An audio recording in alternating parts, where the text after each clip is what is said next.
This week, Go Fishing travels to Essex and the most southerly boundary of the Anglia region. And my destination is the fabulous reservoir here at Hanningfield, which is only a few miles from Chelmsford. So it's within easy reach of all the game fishermen living in the home counties. Built in the 1950s, this 870-acre fishery, which shelves down to over 40 feet in places with a capacity of holding up to 6,000 million gallons, is in fact a pump storage reservoir, drawing water from the confluence of the rivers Chelmer and Blackwater, plus additional supplies from as far away as the Great Ouse at Denver Sluice near King's Lynn.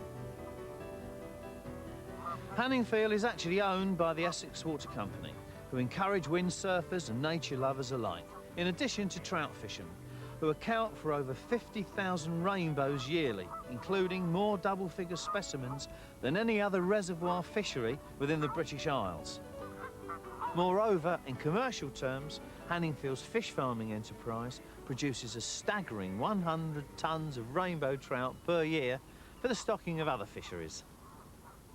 You can fish from the shore at various points around the 7-mile perimeter or go afloat.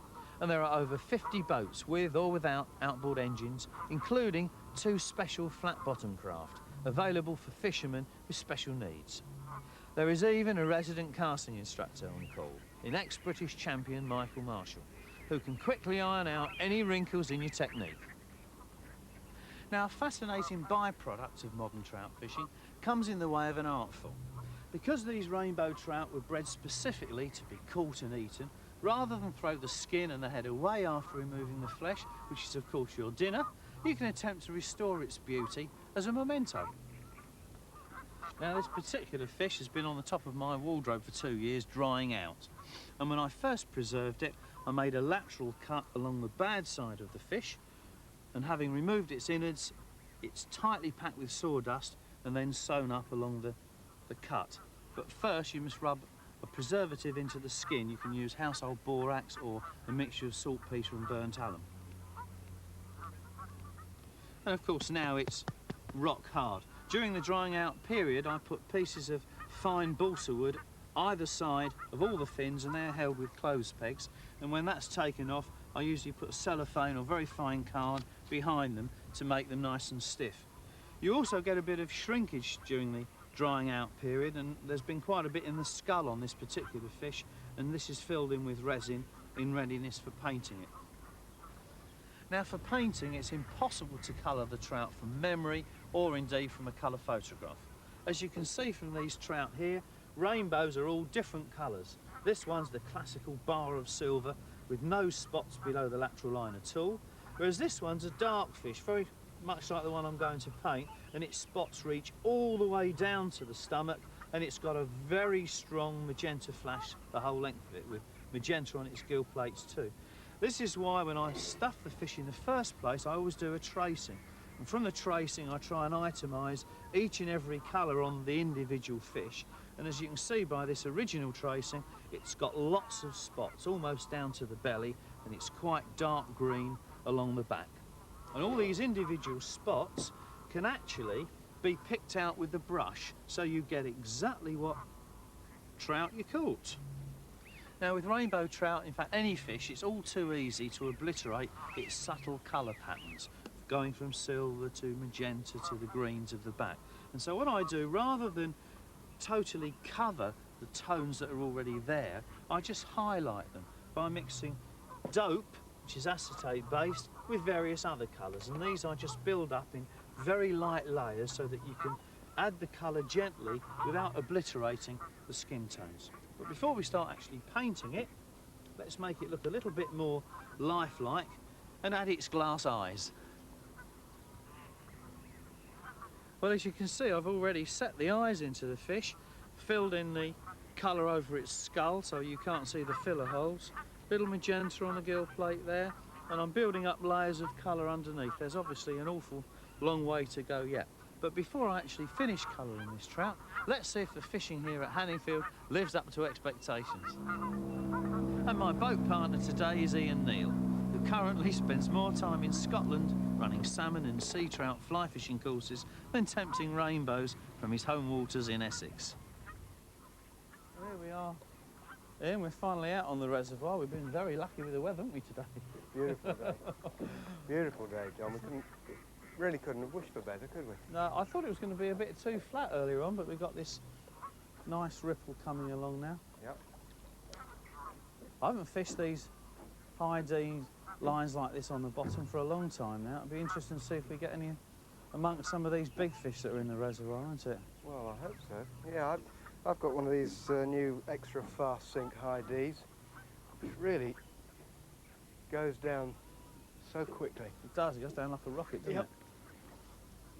And these sort of bright conditions, if you want to try and get the biggies, you've got to fish lower down, haven't you? Oh, yes.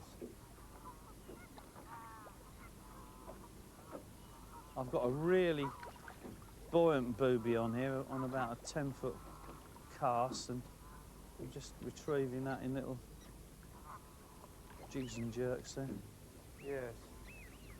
I'm going to try just varying the depth a bit, John, because we're fishing over pretty deep water That's here. right. I think it's 25, 26 foot, isn't it? Something like that? About that, yeah. And I think even with these high-speed lines, quite a good idea just to try different time letting it go down deeper. See what depth the fish are feeding at. Yeah.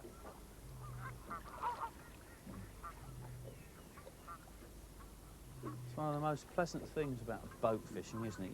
You've got the sun, and yet you've got just a gentle breeze so you don't get too hot. It's really lovely. If you were bank fishing now, you'd probably be sweating, wouldn't you? Yeah, you would. Whoa, here we are. Whoa, whoa.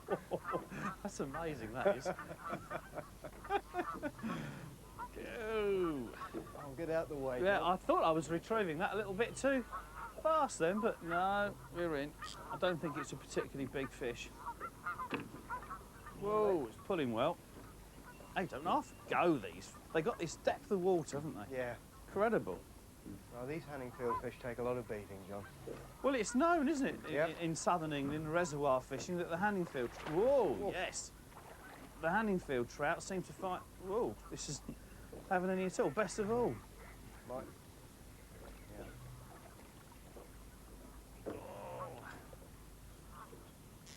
Whoa, it's a lovely looking fish. What we want is one of those monsters here, though, isn't it? Yeah. I want to see one of those big old... Whoops. It's one of those wallowers. Not bad for starters, though, John. I mean, No, that came quickly, didn't it? Goodness me. Lovely Here we bright go. fish. Yeah. Tell me when you're ready, Still John. not ready, is it? Still No, not ready. no. How we doing? Oh. Oh, looks a lovely fish. 2.5, 3. Yep. That is a superb start. On that orange booby as well. Yes. Yes, well done. There we go. Whoa, well done. Oh, lovely, John. Nice super fish here. Look at Oh, that. beautiful. Look at Beautiful. that. It's like a bar of silver, isn't it? Yeah. Like a bar of silver. Absolutely, John. The quality of these Hanningfield fish Oh, take a lot of fabulous, beating. aren't they?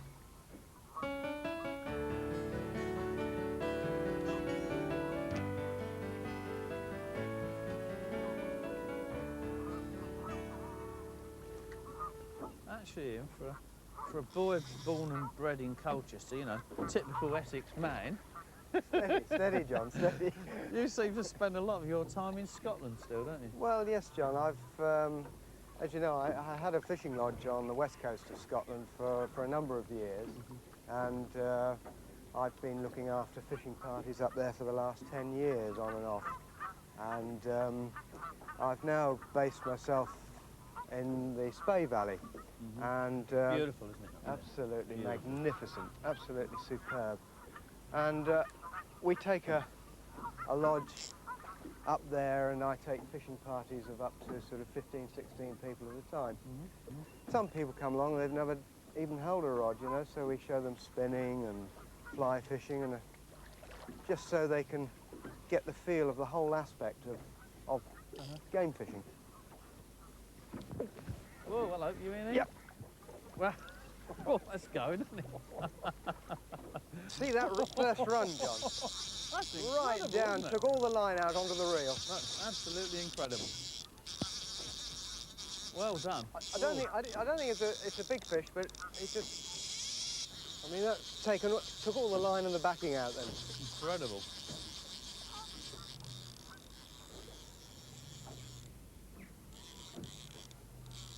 That must have run 25, 30 yards then. Is it a big one or just no, I don't. No, it's not a big one. I've just seen him. I'll just put my rod down a bit. Oh, again.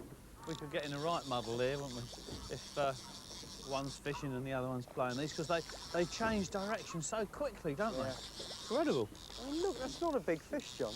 I just think you're trying to make it look good, that's all. I'm getting used to you already. Lovely. And that's the last green mayfly nymph you're getting off me as well. I'm telling you. Yeah, I know, the price goes up now, doesn't it? In fact, I think I'll have that one back. Sorry, John. No chance. Lovely. Oh, well, that's better. Well done. Good. I think we'll take this leaded green mayfly nymph off and try something else from the box. There's all sorts of flies in here.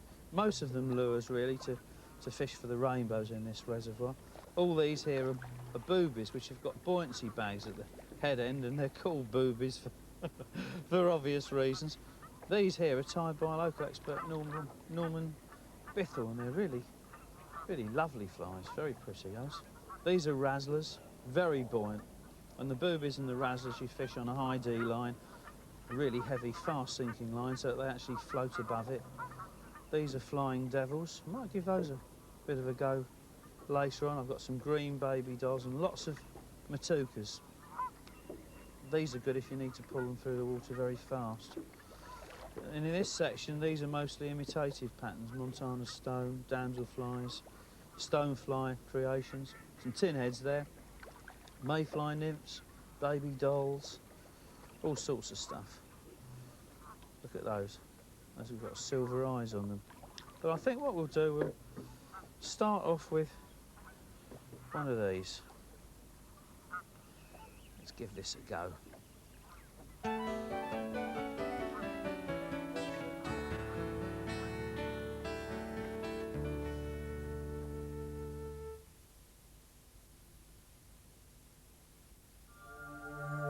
2 years ago, Ford were the first to introduce options, a new way to drive a new Ford.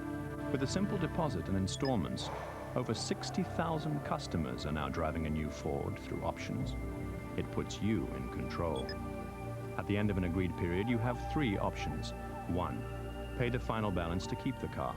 2, give it back to Ford and walk away.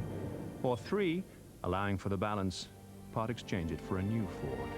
So, if you want to get in the driving seat, you should find out more about options, the smart way to drive a new Ford. When you drive with a worn-out shock absorber at 30 miles per hour, your braking distance can increase by up to 2 meters, during which anything can happen. Look, on the left with a worn-out shock absorber, the wheel leaves the road. On the right, with a new Monroe shock absorber, your wheel sticks to the road, stopping you faster and safer. So have your shock absorbers checked every 12,000 miles wherever you see the Monroe sign. Monroe shock absorbers, making the road a safer place. This is Runseal Quick Drying Wood Stain. You can't miss it. It comes in a tin with Runseal Quick Drying Wood Stain on it. It protects and it's rainproof in about 30 minutes, which means in about 30 minutes your wood's rainproof and protected. So if you've got wood to stain and you want it to dry quickly, use Runseal Quick Drying Wood Stain. It does exactly what it says on the tin. Like most people who want to set up a small business, I couldn't see the wood for the trees. Until I met a NatWest small business advisor, appropriately enough, in my local branch. He got in touch with NatWest small business information people.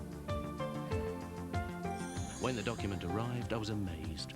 Firstly, because it was free, and then because it gave me so much information, including how to apply for grants for things like people, equipment, in fact, all sorts of things.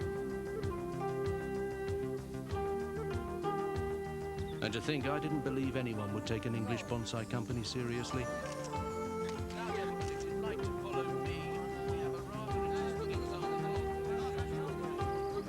You could say NatWest helped my business really grow and remain tiny. Good night. unfiltered. Hey, this is really interesting. Coors backwards is Sroop. Yeah, served cold, makes sense. Serve date on the bottom. Hey, John, have you read this one? No, I haven't. Get a life. Yeah, Coors backwards is Sroop. It's hilarious. Right now at Quick Fit, you can buy tyres and exhausts at really low prices and not have to pay a penny until October. Can you afford to go anywhere else?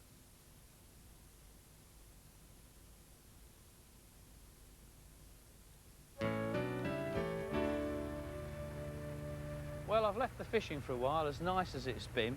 Just come out here in the middle of the reservoir to see how it all works.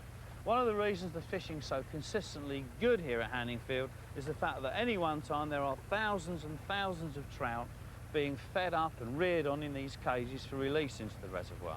And I've got with me Fish Farm bailiff Mike Robson, who's going to show me how it's all done. Tell me about it then, Mike. Well, basically, John, we've got 22 cages holding up to 300,000 plus stockfish. What, at any one time? Yeah, That's an awful lot of spotties. that's right.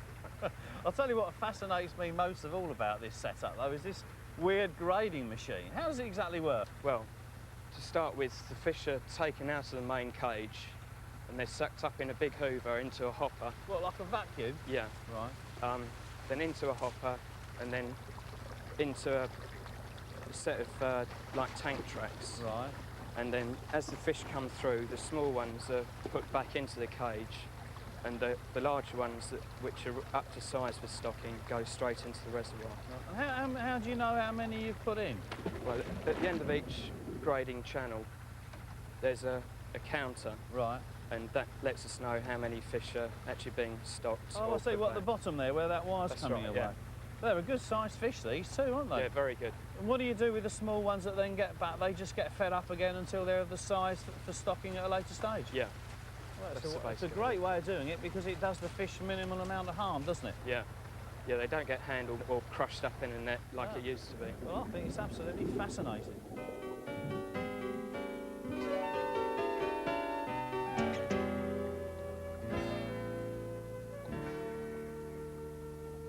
Actually, John, you know, you've got a really good chance of catching a big fish here, 15-pound plus. They go to that sort of size, do they? Well, the best fish they had here this season was 15-pound too. That's caught in fabulous. May. That's fabulous. Lovely. I've never had anything that big from this country. I've had them up to 8, 9, 10 from Ninth Lake in Hampshire and a few other waters down there. But the biggest rainbow I've ever had is actually from Canada in British Columbia, from the Copper River, when we did a programme there a couple of years ago. Did you see that one? Yes, I did. God, what a fight. That was... That was superb. I was with you every step of the way as you fought that Well, one. the funny thing was, we'd been fishing for the best part of 5 days. The river was a bit too milky. There were very few sea trout up the river, steelhead up the river anyway. And 4.5 days, not a pull, and I'm thinking, what are we going to do? This is going to be the first programme without any fish in it. And all of a sudden, on a barbless hook, which was even worse, bang. Yeah. And with that lovely steelhead, and it kept going downstream over the rapids, over boulders, and it was crashing about. And we didn't weigh it, but I would think that was probably the best part, 13, 14, 15 pounds. Oh, it was a beautiful fish. I was really very envious. It was funny, really, because in our hurry to get it out and photograph it, obviously, no, we didn't weigh it. So I'll never know, but always have the memory. That's right. Oh, I'm into a good fish here. Oh, that's it. Yeah. Yes. You got the net there? Yes, I have. I didn't think it was that big at first because it was so lively and it came to the surface. Yeah. Gave me a bit of a swirl, but now I'm thinking it's much, much bigger. Oh, it is. It's woken up. Yeah. I think we've got one here, John. At last, eh? Hey? Ooh. Yeah. I don't know. It's having pulled out of that big one earlier on. I'm a little now wary of putting any more pressure than it's sort of. Ooh, it's zooming. It's staying deep. Yeah. It's amazing, isn't it? I can't really get its head up yet.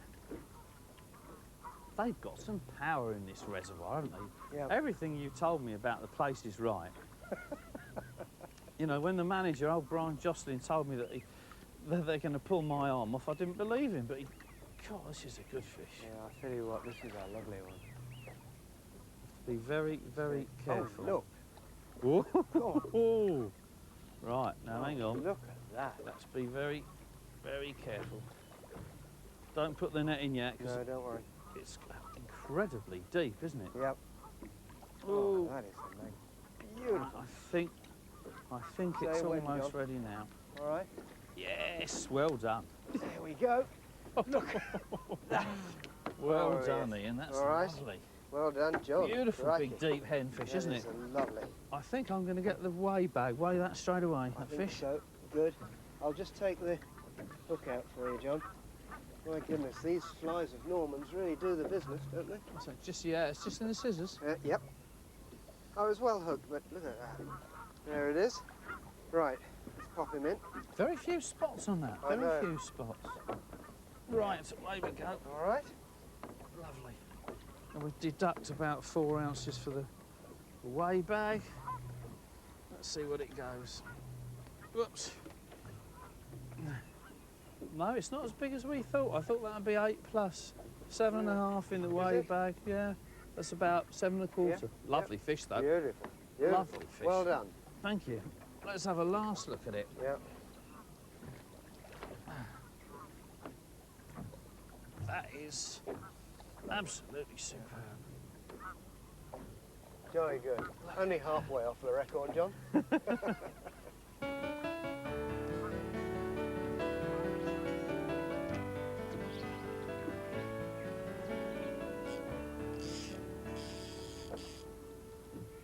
I think one of the reasons we're getting amongst this pocket of fish at the moment is that we're using the right line for the job.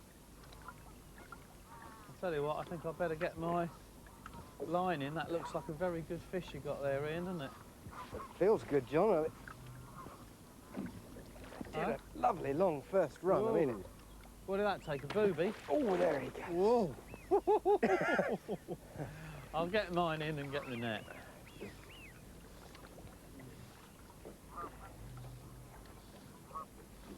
You know, we're treating to some lovely weather today, aren't we? It really is beautiful. It's not often you get sunlight like this and nice fishing as well. Oh, that looks a good fish. Lovely weather, fabulous fishing. And in my case, wonderful company. It's a nice fish. Not as big as yours, John, It's I'm not afraid. as big no. as we first thought, is No, it? no. Never mind. Oh, look at that. Speed's incredible. They see you, don't they? And all Yep. of a sudden, down they go. What test point you got on there? 8. 8, is it? Yep. You need it too, You don't do. you? You do. Yeah, I've been fishing with 8 too, and there's been times when I've thought I've needed something heavier. You've just got to let them have that line. Gone again. See the sun on it there. Beautiful. Yeah.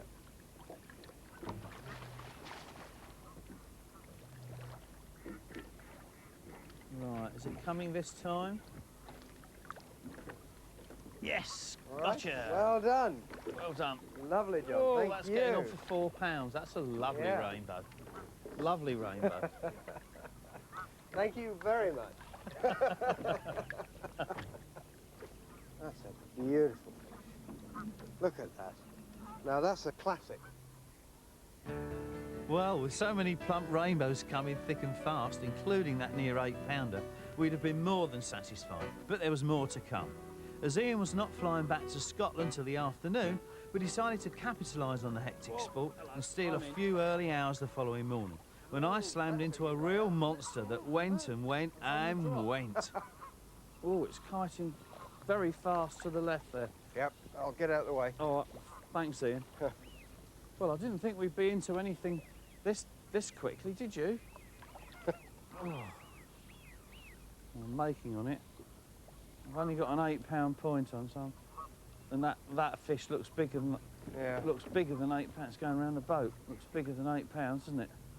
Oh yeah, I think so. I can't see it through the algae on the surface at the moment. Oh, look at that. Ooh. Now then, just have to watch this anchor rope, John. Oh, yeah. Right. I will, won't I? Yeah. If you Let's see if it... Oh, no, it's all right. It's turned. Good, It's going good, towards the left good. again. Oh. Got some power, haven't they? Where is it now? and a Hanningfield Express. Well, this isn't going fast now. This is just sheer weight, and I've got to be very careful with it. Can't bully it at all. I'm going to wait until it's really good and ready, John. I'm not going to... Well, I'm glad about... Oh, I know how you feel about that net. Yep. I'm dying to see it in it as well, but... Oh, it's going under the boat. Come out. Oh, it isn't. Oh, whoa. No, it's wallowing. I can't. It's doing a bit of a thrash job at the moment. Whoa. Jenna, still not finished, is it? No. So I've got the length of Here he line, is, here he is. What's that? I've got out. Yes, you got him. Well done. What a clunker. What a clunker. If we deduct 4 ounces for the weigh bag, this says it's hovering on 11.8. It's actually 11 1/4. That is absolutely superb.